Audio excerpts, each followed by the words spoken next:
আসসালামু আলাইকুম, welcome back to my channel. আজকের পর্বে তৈরি করে দেখাবো নরম তুলতুলে দুধ চিতই পিঠা।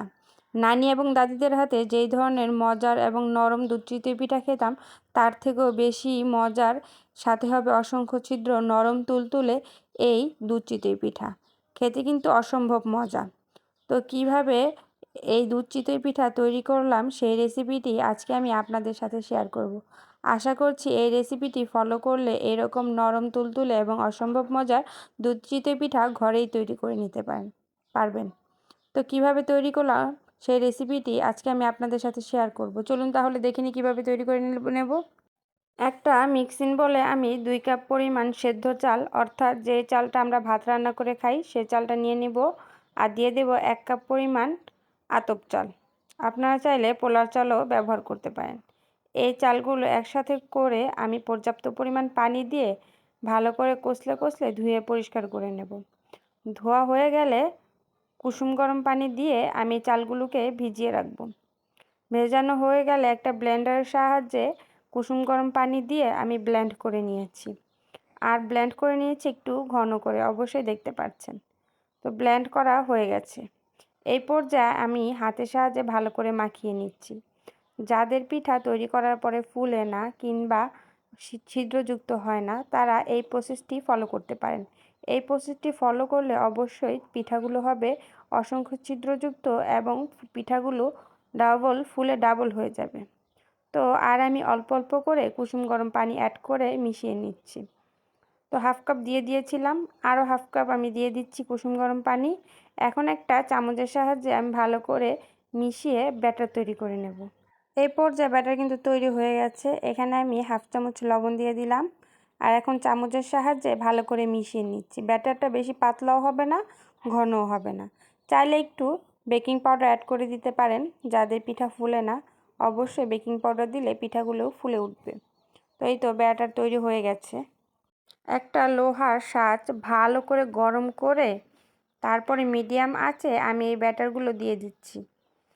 তো ব্যাটারগুলো দিয়ে ঢাকনা দিয়ে ঢেকে দেব। অবশ্যই চুলার আঁচ মিডিয়ামে রাখতে হবে, হাইতে রাখা যাবে না, তাহলে কিন্তু পিঠাগুলো পুড়ে যাবে। 1 থেকে 2 মিনিটের মধ্যে পিঠাগুলো হয়ে গেছে। আমি ঢাকনা সরিয়ে দেখিয়ে দিচ্ছি। অবশ্যই দেখতে পাচ্ছেন পিঠাগুলো কতটা ফুলেছে এবং ফুলকো হয়েছে। সাথে আমি উঠিয়ে দেখিয়ে দিচ্ছি পিঠাগুলো কিন্তু অসংখ্য ছিদ্রযুক্ত এবং সাথে হয়েছে খুবই নরম তুলতুলে। এভাবে আমি আরও সবগুলো পিঠা তৈরি করে নিয়েছি। অবশ্যই দেখতে পাচ্ছেন এই পিঠাগুলো কতটা ফুলকো এবং কতটা ফুলেছে। তো সহজভাবে আজকে এই পিঠার রেসিপিটি আপনাদের কাছে শেয়ার করলাম। আশা করছি রেসিপিটি ভালো লাগবে তো এবং আপনাদের একটু হলেও কাজে আসবে। এইভাবে অনেকগুলো চিতই পিঠা আমি তৈরি করে নিয়েছি। অবশ্যই দেখতে পাচ্ছেন পিঠাগুলো কিন্তু খুবই ফুলকো, সাথে হয়েছে অসংখ্য ছিদ্রযুক্ত, নরম এবং তুলতুলে। এভাবে আমি একটি পিঠা আপনাদেরকে ভেঙে দেখিয়ে দিচ্ছি। পিঠাগুলো কিন্তু খুবই ফুলকো, নরম এবং অসংখ্য ছিদ্র এবং ভিতরে একটুও কাঁচা থাকেনি।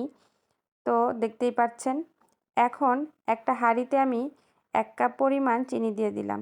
চিনিটা যখন গলে ক্যারামেল হয়ে গেছে, এর মধ্যে আমি জাল করে রাখা কুসুম গরম দুধ দিয়ে দিব।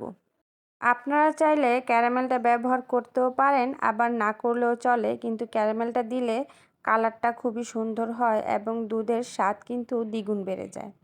তো দুধটা যখন ভালো করে জাল করা হয়ে গেছে, অবশ্যই দেখতে পাচ্ছেন দুধের কালারটা কিন্তু চেঞ্জ হয়ে গেছে। এই পর্যায়ে দুধগুলো ফুটে উঠেছে।